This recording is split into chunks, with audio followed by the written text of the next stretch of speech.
What's up, guys? Welcome back to IT Security Labs, and thank you very much for joining me tonight. This is a very exciting lab. As you can see here, we have our security onion intrusion detection system, and today we'll be attacking a machine from Vulnhub called Hackable 2.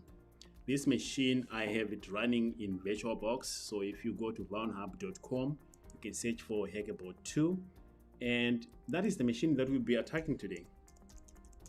So let me just show you quick. You can download these machines for free from Vulnhub, and then you can attack them and follow along with me. Everything that I'm doing here is going to be 100% for free. You just need to set it up. So this is the machine from June 2021. It's a really great machine, super easy to attack, but I believe that you will learn a lot by just attacking this machine. So download this machine if you want to follow along, and then set up the lab according to the videos that I have on this channel. If you have any questions, let me know. Otherwise, this is a wonderful lab. As you can see, I already have done some attack here as part of my practice.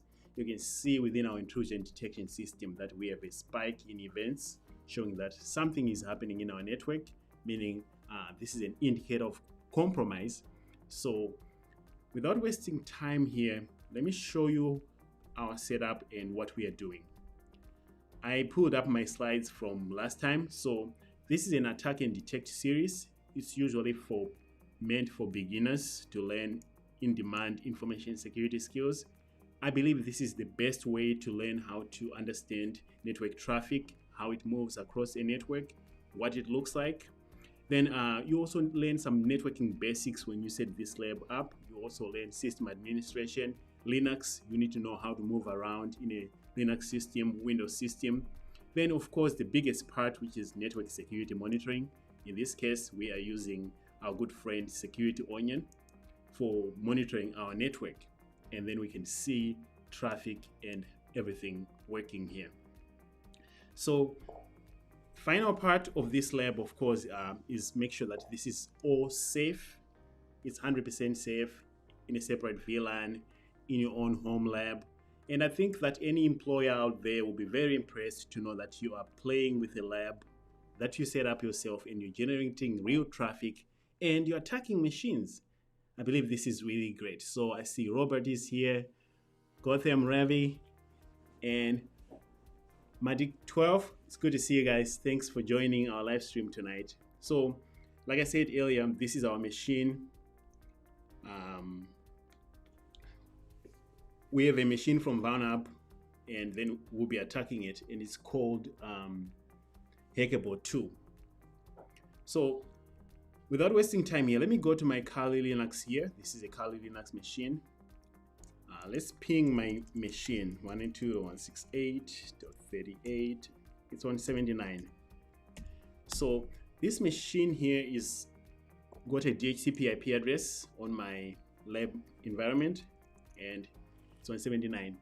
So the first thing that you are going to need if you're going to be attacking a machine is to make sure that it's up because you don't want your attack to just go on and on and on and on and on with then to realize the machine is not even responding.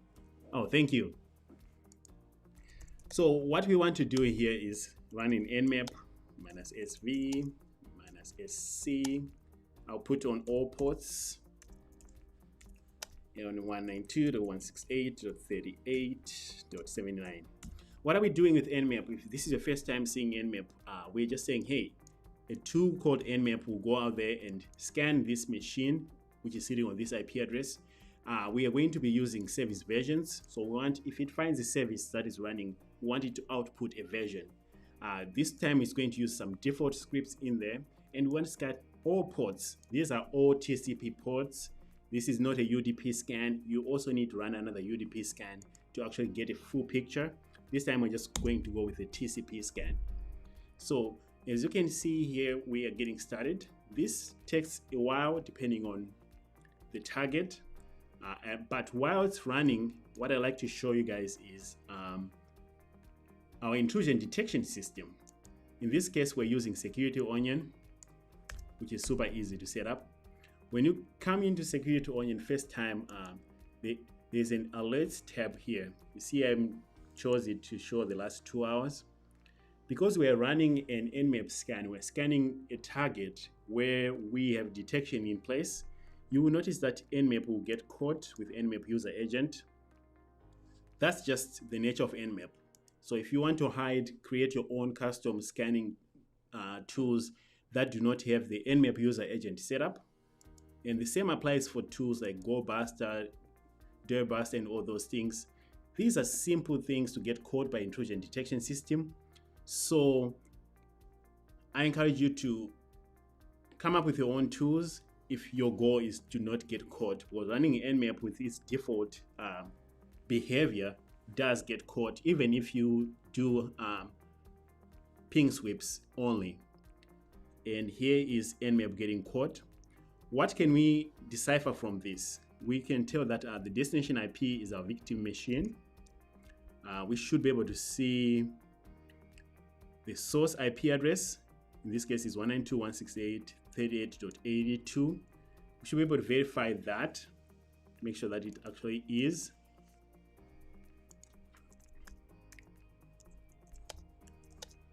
We should be able to say IPA on our Kali, and sure enough, this is us. So if you run Nmap the way we did here, it's not stealth at all. We have port 21. In this case, we don't have a version for the FTP service that is running. However, we have the most interesting thing. We have anonymous login allowed. We love this because then if there's anonymous login allowed, we can do things. Just ignore this shell.php because that's my shell when I was practicing. I should have deleted it, but a few minutes ago I was just testing to make sure that it works, and that's what I uploaded. You will see this call.html, but interesting is anonymous is allowed, which we are going to be really abusing here in a little bit. We see that we have port 22 SSH, and then we have port 80. Out of curiosity, every time I see port 80 running, I open a browser, I visit it, I want to see what can I see right away. So we just open a browser quick here, Firefox inside of Kali. Then we go to the site. .79. Let's find out what are they running. And in this case, it looks like they are running a website, default Apache. This is the default Apache server. So usually people disable this for good reasons because it's just a default page. It does expose information. It shows us that they are running Apache, of course. They might be running a website on a different section of this. So what we want to do is maybe run a directory brute force for this. Maybe run a GoBuster, dirb, whatever tool you like to brute force some directories here. Let's be lazy today. Let's run dirb. So we're just going to run dirb. This is going to go on our website. It's going to look for directories on the website to see if they are available or not. Dirb does use a default, I think it's medium.txt by default. So if we do that, it will go and scan our website. GoBuster is more thorough than dirb, I believe. Then we can also have dirbuster. But as you can see right away, I see that I have a /files, which is interesting. So I'll let this one run in the background here. And while it's running, why don't we look at the FTP server? So I'll go to my machines. I have a folder called Hackable 2. I'll explain why I like to be in this directory here. But FTP 192.168.38.79. When anonymous is allowed, when anonymous login is allowed, what you want to do is just go and sign in as anonymous. And anonymous doesn't have a password. As you can see, we're in. So the first thing we do is we do a dir. Like I said earlier, ignore this shell here because I put it in there. What we want is focus on this code.html. So if you are in an FTP server and you got in the way I did here, you can put things, but you can upload things from your computer. You can download things from your computer. And to download, you use the get core.html. So this will download the file. Ricardo, what's up, man? It's good to see you from Panama. I wonder what time is it over there? All right. So as you can see, I did a get on this file and it downloaded the file. That's why I like to cd into this directory here. Then I can see all the files that I'm stealing from the machine in one location where I can organize them. So let's exit here.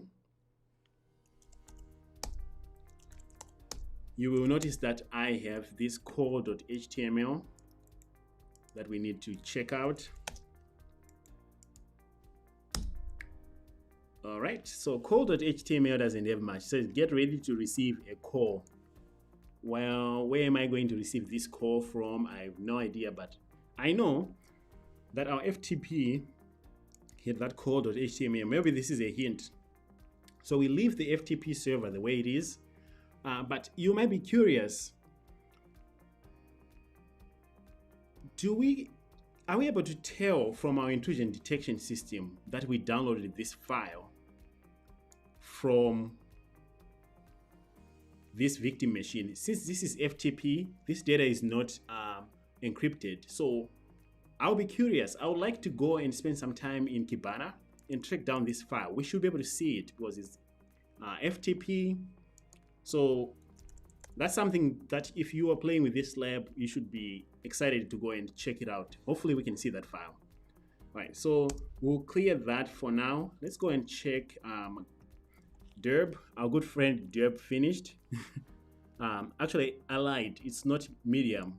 Dirb just uses common.txt, and common.txt is smaller than medium.txt and is obviously smaller than the big.txt or some of those common word lists. And if you're not familiar with the word list, these word lists are awesome. And depending on how you're attacking your victim, you need to be smart about which word list to use. Sometimes you can use the website specific word lists. Sometimes you just use the generic ones, depending on your victim.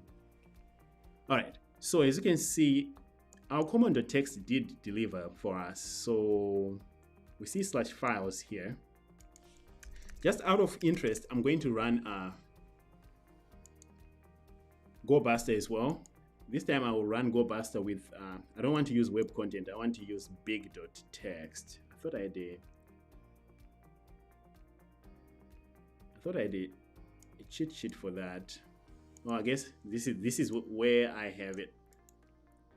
Okay, so let's use big.txt instead of medium.txt because big.txt does find things sometimes.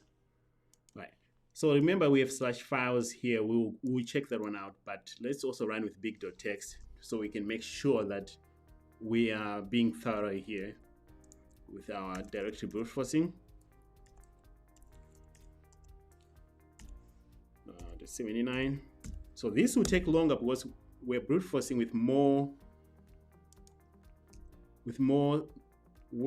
stuff. User with this. Oh, interesting. It says I don't have big.txt. Really? Let's check it out.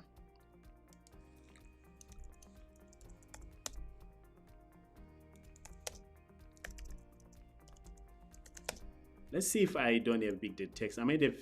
Of course I do. So what is this thing talking about?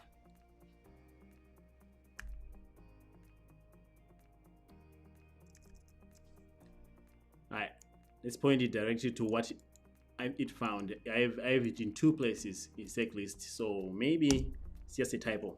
There we go. So we still see that we have /files. So let's go and check it out and see what's happening there.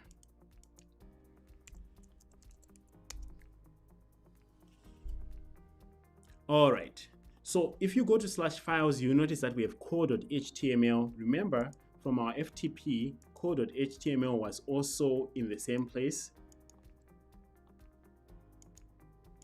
Let's see. Anyway, code.html is also the same location where you have the FTP server. So in this case, we are guaranteed success. That means that we can try to put reverse shells. As you can see, I already have a shell.php here. I'll show you how we can generate a reverse shell, put it there, and execute it. And actually, I was just playing around with a new way. You probably have seen me generating reverse shells over and over again here. This time I have actually an interesting way that I would like to share with everybody. This is the same way that I've generated reverse shells. I just find this one to be interesting. So you can use a PHP monkey reverse shell. You can use MS Venom to generate one, or you can use this online generator here. I wanted to show you this because I think it's very, very interesting. So the more tools that we have at our disposal, the better, right? So these are revshells.com. I don't know who created this, but they did a really good job. So if you wanted to attack a machine, you can just come in here, choose the operating system. We're attacking a Linux machine. What do we want? I want to be able to put a PHP. Let's use Pentest Monkey. And then you come in here, you put your IP address of your Kali Linux machine or of the attacker, which we verified. Let's stop this by doing an IPA. So this is our IP address.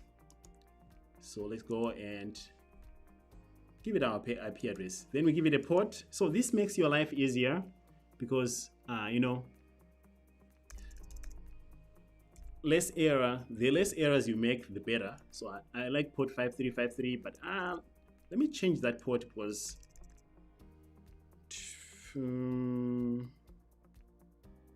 which port should I start using now?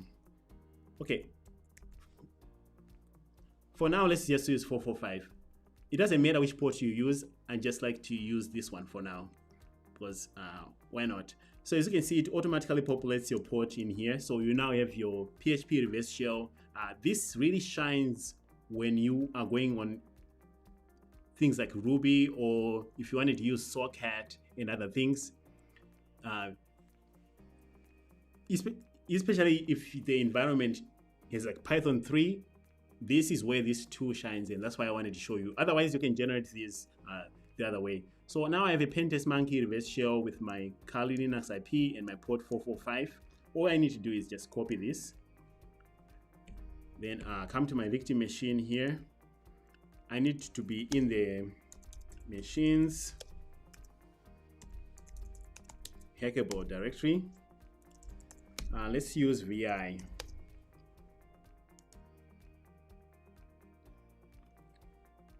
sh.php. That's what I'm going to name it. Insert and paste. So we just pasted our reverse shell. If you do an ls here, you will notice that we have sh.php here, and you can cat that sh.php. And it has everything you need for a PHP reverse shell, all from just this here, from this menu. So this is, consider this like your shopping list for reverse shells. I'm a big fan. I have been using it mostly for Windows because I'm very weak at creating Windows reverse shells, and it has been great.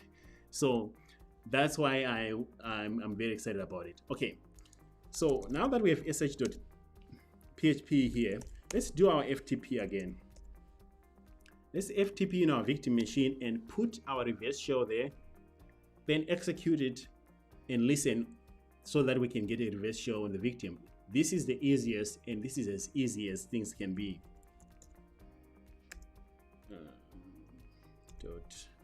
.38.79 anonymous, no password. Okay, so if you do a put sh.php, Now you know why I named it SH, because I don't want to type too much. If I see the bytes transferred, that means that it did put in there. So if I do a dir, I see my sh.php there. What that means is sh.php is also going to show on the website of the victim.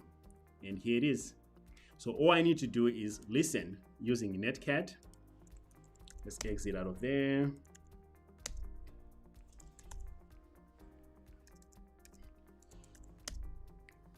Okay, so if you're not familiar with the listeners, this will tell you how to create a listener. I mean, most of us already know, but there is a listener. And I'll explain what this is doing here. We don't need sudo because we're root, but we're using netcat minus lv and p. We're saying listen, and we want it to be verbose so we can get the results. We want it to listen on a numeric port. In this case, it's 445. So we are listening on port 445. If we click on this, this is what attackers will send to a user in an email. Hey, click here to get your money or whatever. In this case, we're just going to trigger it. We click there, it should hang. That's good news. Then we go back here, we're in. We're in as www data. That was probably the easiest reverse shell we have gotten on this on these CTFs. Minimum execution and stuff like that. So I'd like to pause here for a second and show you guys how this looks like. Especially if you end up looking at the intrusion detection system. So let's go to our intrusion detection system here. You will see something like this: ET response output ID command from HTTP. So if we had, I think I just did an ID. So this is what it looks like. I've already escalated this from Security Onion, but if you go here and look at the alert,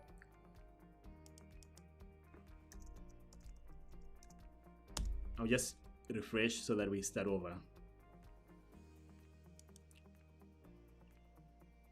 All right. So here's all the noise that we have generated. But if I look at the alerts that we escalated and acknowledged, I'll just show you quickly. Here is an alert that gets fired when you trigger that reverse shell. And if you're brand new to cybersecurity, this is where things get really, really interesting. Let me move myself out of the way here so you can see. Being able to look at this and not getting intimidated is going to be gold for you. This is just data. You know, here's the timestamp. Here's when things happened. Here's the source, destination port. I was using 9001 earlier. Here's more information here. This is the intrusion detection system that found it. The log file on the system. We're interested in the network data decoded here. You will notice that this user did successfully execute a reverse shell and they got in, and they also ran an ls command. This is because all the data is in plain text and our intrusion detection system can see it. In most bigger companies or enterprise environments, people will have SSL decryptors and stuff like that, so they can still see this information. So this is not going to be any different from what you will be seeing if you end up going to work or something similar. Being able to read this data is what I think our main goal is here. So if we do an ls command, you will notice that we have a bunch of things here. If I do it there, so as you can see, we already have doubles. This happens a lot when you're attacking things. The terminal might not be as good. You need to fix the terminal. One of the ways to fix the terminal that you can do, I have it here.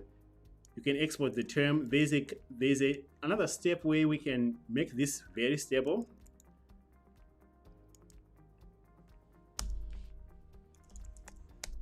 But it's fine. So if I do an ls, it's just giving me doubles. First thing that I do is I want to see if I have any users. cd/home ls. I have a user Shrek, And the creator for this machine made our life super easy. I didn't need to do anything here. They have an important.txt here. So let's see what is in that. So cat that. All right, so this says important.txt. Run the script to see the data. So we need to run the script. So that means that if I do an ls minus la here,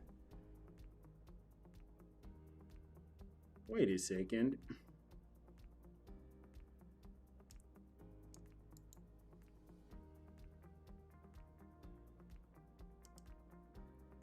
So where is that script that I'm running? Let's see. All right, so it told me to run a script, and I'm just doing exactly what that important text is talking about. The secret key is trolled. Restarting computer in 3, 2. It's not actually restarting my computer. At first, when I saw this, I thought, oh crap, it's going to restart my computer. No, it's actually not restarting your computer. So what this script is doing is it's literally trolling you, is it's saying here, trolled. So you are getting trolled. However, if you look at the bottom here, it says Shrek, and we have whatever this is. If you are not familiar with the hashes, we can find out, okay, so is this a hash, and what kind of hash is this? That's where I ended up. So let's open a new tab.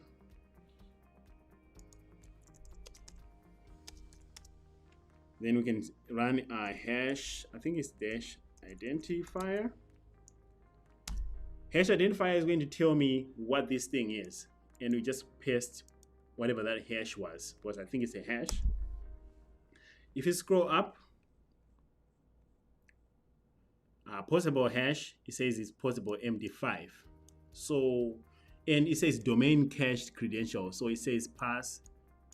So it looks like it is actually a hash for a username, which again makes our lives easier.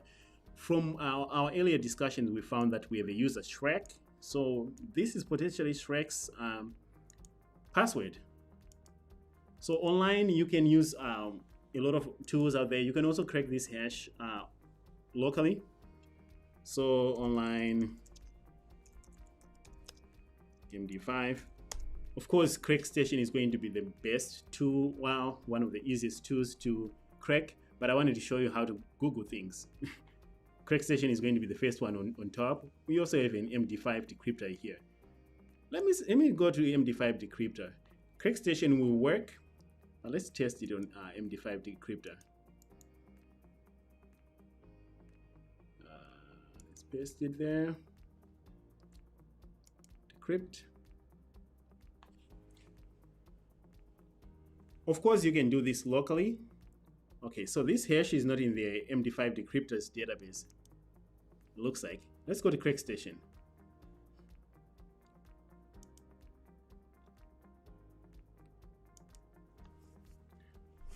If CrackStation that doesn't work, then we'll come back locally and crack it. Of course, I'm not a robot because I'm doing this live on YouTube right now. Let's see if that works. Oh, come on. I have to prove that I'm not a robot. Now I'm going to show like I'm a robot. Okay.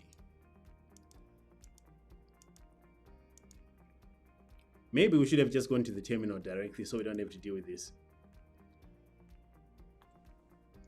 All right, so we got lucky with our CrackStation here. The password looks like it's onion. So looking back here at our users, we have a user Shrek, and it said this results in onion. I would go back to our initial results from Nmap and say, okay, we saw that it's running port 22. I'll just try that. SSH Shrek at 192.168.38.79. And the password is onion. And that should let us in. So that script there was kind of like trolling us a little bit. But as you can see, we're in as Shrek, so that was lateral movement.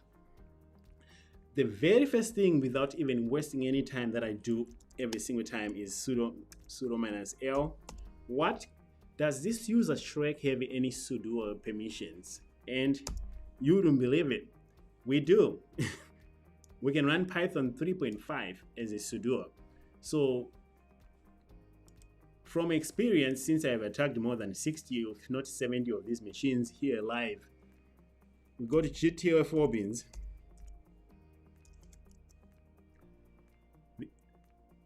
Or you can go online and look it up, like, hey, how do I attack a machine with Python 3.5? But GTF Beans will tell you, we'll become root here in a minute with this ability to run Python. So all we need to do is sudo Python 3. Well, actually, let me just show you the full instructions from GTF Beans. So if you go here and type Python 3.5, you probably won't see anything, right? But you can see Python. And as an attacker, you should know how to adjust it. So this was a sudo. We have all kind of things here. We ran sudo minus L. So it says, hey, if you have Python and it's sudo, you can run this. So we should be able to just do that. However, it's Python 3.5. It's not Python 2. So all we need to do is like that. And we're in. Actually, let's try it one more time. Can I do this? Yes. Now that's better. Bin sh dropped me in a ridiculously looking shell. I wanted bin bash. So now, as you can see, I'm root. And I can cat root.txt. So that was the root file, and Elias, really good machine, super straightforward. Let's also get the other flag as well. I think there was a user flag here.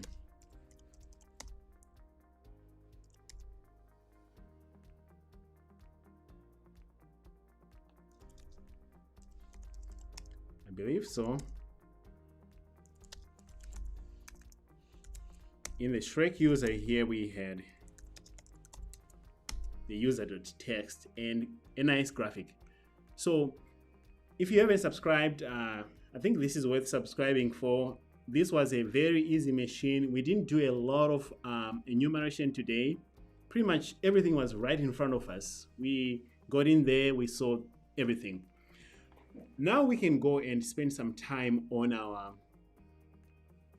alerts. So even though the attack wasn't that bad, how many alerts did we generate and what can we see from them?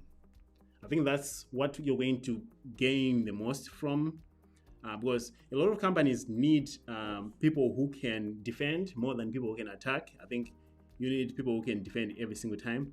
So let's try to understand what we have here. So 82 is Carly and 79 is our victim. What is this? we obviously didn't upload anything. So let's check it out. We see multiple GET requests.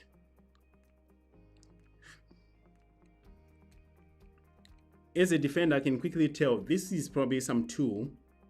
And in this case, it's going after port 80. We know we ran dirb. So this is probably dirb that was caught brute forcing some directories. Because this is what it's doing, a bunch of GET requests over and over again. So we know this is what dirbuster was doing. I mean dirb, not dirbuster. All right, so what about this? What was this? Same behavior. Directory brute forcing. All right.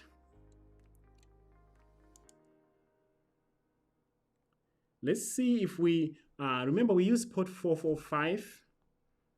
So let me see if I can see our connection to port 445 from our hunt interface here. And also within Kibana, we can also try to see if we can see some traffic. So I'll open that in the new tab. All right, so let's go to our alerts in Kibana. And then here, I'm just looking for port 445. Here it is. This is the port that I just created a reverse shell for. And we actually were able to get a full shell. So let's check it out. What did we do with port 445? Oh, we have a ton. Really?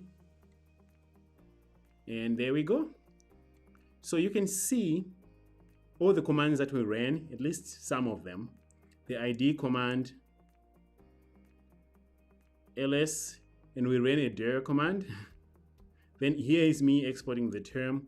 So as an analyst here, or as a defender, I'll be freaking out already, well, still calm, telling everybody, yeah, we have been compromised, because I can tell that they did make it into the server. So that was our port 445, without a doubt that we did that. Let's see if any of those transfers that we did worked. So here's a different view of the same data. First, what I would like you to notice is an increase in traffic, right? The baseline was not that bad. Then all of a sudden we just went up, and our alerts were high here. Same amount of traffic that we were doing. Let's see.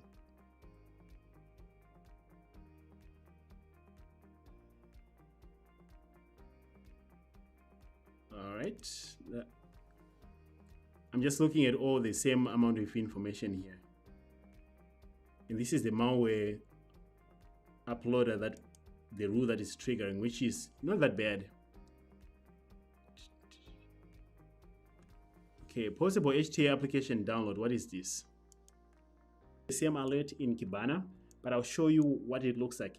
I mean, on Security Onion, but I'll show you what it looks like in Kibana.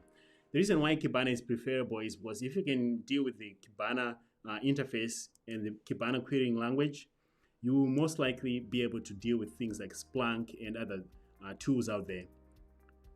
And the best way to deal with this is go to the Discover tab here. Let's make it faster by going to the last 1 hour, since we are already there. All right, so as you can see, here is when the attack is happening. So let's narrow this down to the last hour,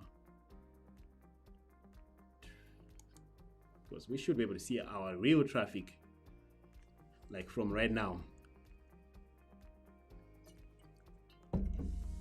This right here, ladies and gentlemen, is why this lab is really interesting. I think that if you're going to be playing around with these logs and stuff like that, Kibana will definitely give us a nice playground. If you've never worked with Kibana before, the first thing that you want to look at is, okay, I see 51 is showing up a lot here, but that's not what I want. So let's put server.ip to be our victim. Actually,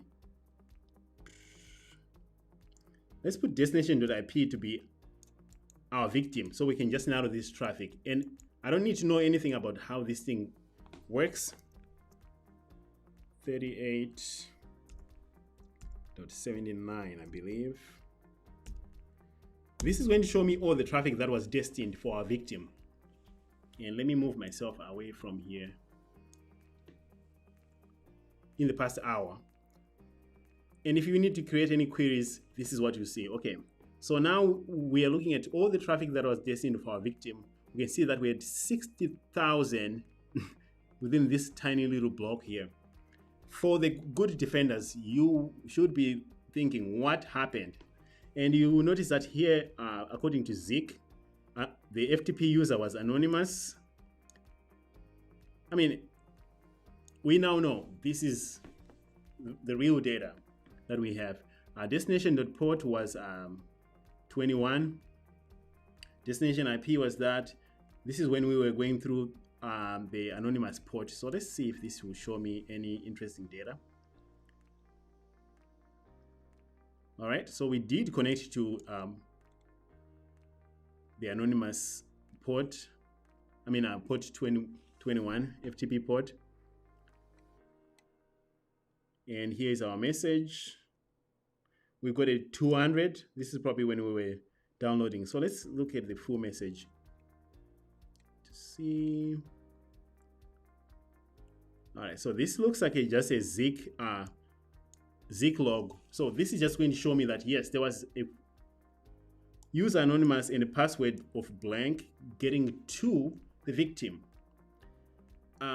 If you've never read this data and you're like, holy crap, that's a lot of text and all that stuff, the best thing is you are getting comfortable. Your eyes will just go straight to interesting things. You'll see that I ignore a lot of these things here. It's not like they don't matter, like the client port and other things or the type, but just going to this information here just really helps me figure out. So I can tell that someone did successfully connect to the FTP server just from this here, which is not even an alert, just a data point that I picked. All right, let's go back. Let's say we wanted to search for our connection. So we wanted to see, okay, did they actually connect using port 445? So let's do it again. Destination port was 38. What was our Kali Linux, by the way?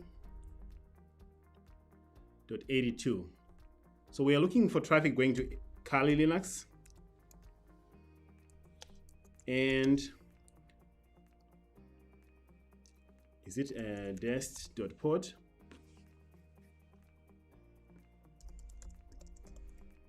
.port, I believe. That port was 445. Let's look for that specific connection and see if we can see it from within here. So as you can see, destination IP is our Kali Linux, our destination port of 445. What happened when that happened? We know because we did the attack. What happened was a reverse shell was established. So we have two entries that are showing that. Let's start with the first one. This one is a Suricata event. So Suricata is going to show us more information than just a Zeek connection event. And guess what we have here in the network data.decoded, showing us, yes, there was a connection and people were running commands www.data here. They ran the ls command. We ran the dir command.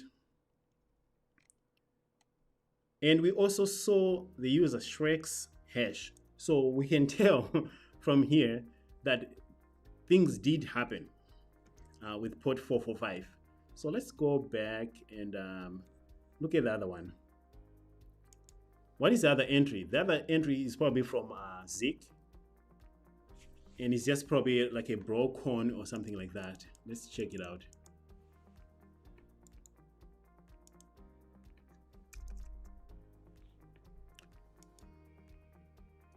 The other entry is this one. Who gave us this? Connection was established and it was not terminated. That is actually really good information.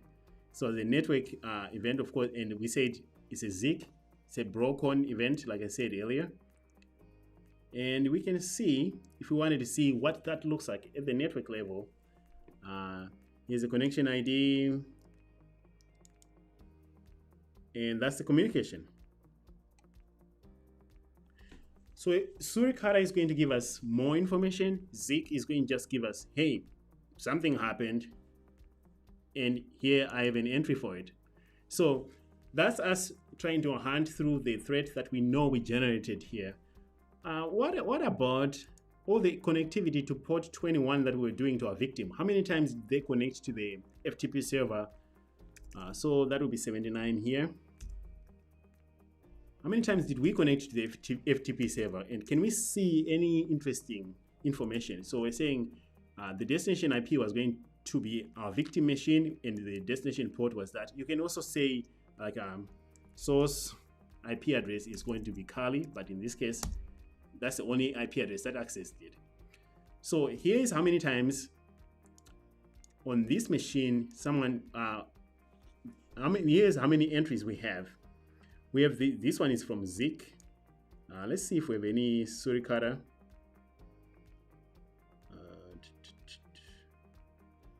We have a bunch of Zik events here.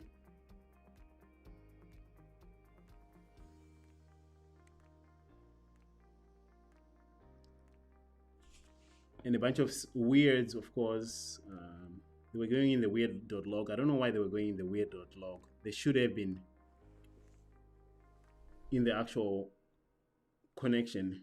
All right, so here is all the entries where if you wanted to tell how many times this person is connected to our FTP and what happened. So let's just pick one and see. Unfortunately, Zik is just going to show us the connectivity that happened, but we won't have any more much information. But what this is showing us is who was able to access our FTP server in the time period that we have and when. In this case, we can see that there were 16 entries from here, there were a couple from here, and then there were a couple there were 3 right here. And if you look at the source, the server IP is this, and who was accessing it, that's going to be our other IP address. If we expand that, let's see if we can see the other IP address. Server was 79 and the client was 82. Who was the client? Kali Linux. So I think that this is where the money is at. The attack is fun, all that stuff is fun. Playing with Kibana, filtering for traffic, searching for specific things, trying to understand things with data. I think that's where you're going to get your most impact from this lab, because I think that really helps us. So that's what I wanted to show you with Kibana. Another instance is if you wanted to use the Hive. This is where if you escalate an event, most security analysts will be seeing this one. You can put them here. Unfortunately, if you look responders available for me, I should have responders here so that I can assign this incident to myself. Open this case, for example, create some tasks for myself, maybe have a playbook of saying, hey, if you see this type of attack, add more information. In the observables here, I can add things that I'm finding out, like, oh, I found hashes and file names and things like that. In this case, I found a hash. I would have pasted it in here, say, oh, I have a hash. Then I will name it like, hey, hash that I cracked being a pass for Shrek. Something like that. Or if you were a security analyst, this hash will be maybe for a file or for something that you found. All those artifacts, you need to document them here. And that's going to be a big part of your job, is documenting everything that you see, classifying them as much as you see, then creating them so that other people can actually come here and see what you worked on. And the faster you can do this, the more efficient you can be. And the faster you can go through the data, the more efficient that you're going to be as an incident responder, security analyst, or whatever you wanted to call it yourself. I will look at one more thing here. So Security Onion does come with Straka, which is our tool for analyzing files. I'm curious, I haven't done this, but I'm curious if I will be able to see if all those files, the PHP reverse shells that I was, and if any of the Straka rules files. This is the first time I'm actually doing this without even preparing for it. So let's see what this looks like. Because this tool called Straka or Strelka, whatever you pronounce it as, it will analyze files as it sees them through Security Onion, and then a rule might fire. In this case, I don't see any logs. It should be working, but I don't see any logs here, which is really interesting. Yeah, I don't see any files. Why it didn't work, and then hopefully in the future we'll be using that. The last part that I wanted to see if I can pull off here is, let's see if I can find those shell.php uploads from our Kibana.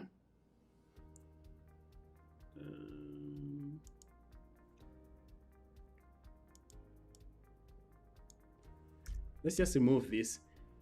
Can we see the shell.php being uploaded? Because I think that will be interesting. I cannot guarantee that we can see. First, I need to know what I'm looking for. And I'll look at available fields here. Oh, there's an FTP command. That means that I can see FTP commands here. File source. Oh, I uploaded the shells using the FTP server. So maybe FTP command should be able to tell me then. FTP.command. Let's do that.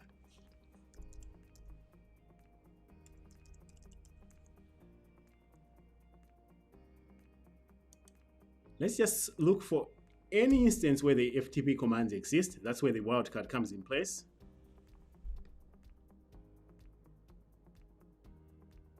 I'm trying to see if this is going to give me anything.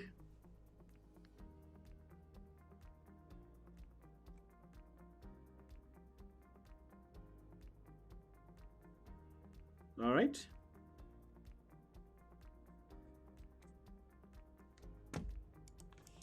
I did run a put command here. Let's put a put star. This is just me trying to learn, and I hope you use the same way to learn as well. I'm trying to see, I ran a put command. Is this going to work? Oh, I can't tell if this is now finding anything. The put is when I uploaded a shell.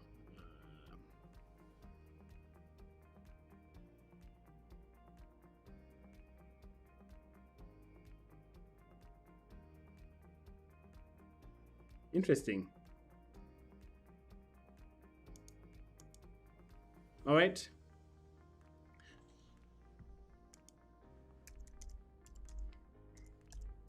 I don't know if this is going to really fly. No, Kibana doesn't like that.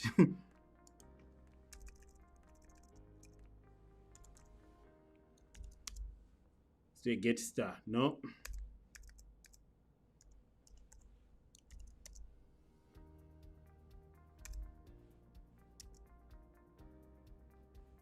So it wasn't actually searching.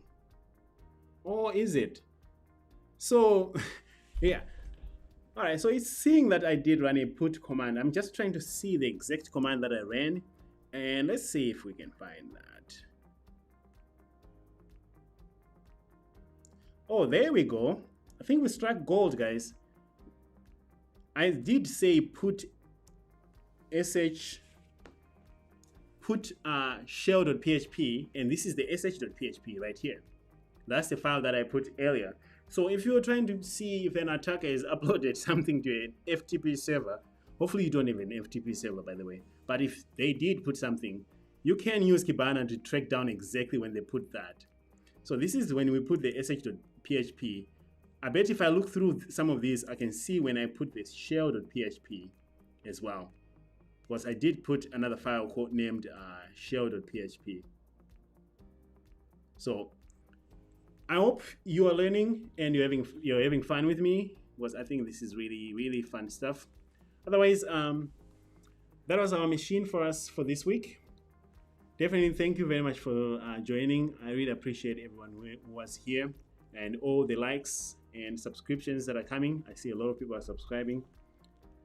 If you have any suggestions or questions, I think now is the time to do so. Let me know in the comments if anyone has any questions.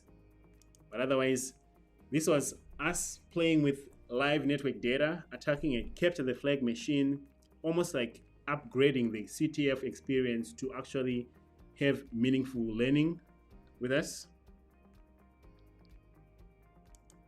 Man, I just like these Zik logs. The fact that you can go and track down things, and if you know what you're looking for, you can find them, to me is just like amazing.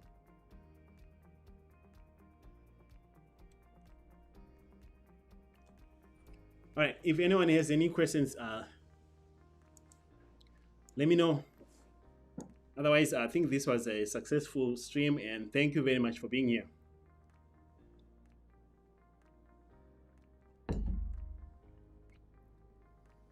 What else would I want to know from here?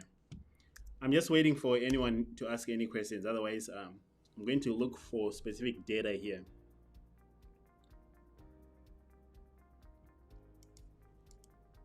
Was it http.user agent? Can I do this? I'm looking for Nmap data. Can I do that? Let me see. Yes, I can. Right, so in the past hour, I'm looking for instances when Nmap was running on this system. And as you can see here, here are some hits for Nmap. So if you're curious if someone ran Nmap in your environment, this is what you just come in here and look for. Let's look for dirb.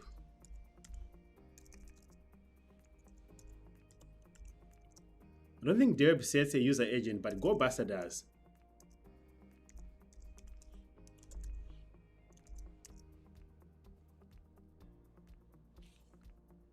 So we're searching for GoBuster. So we should see something because we are searching and it's a valid user agent. There we go. So here is when GoBuster was running. So if you wanted to narrow down these events to specific times, you can play around, especially within the Kibana interface, and find, oh, this person was running GoBuster on my systems at this time against this victim machine here. And you can play around that way.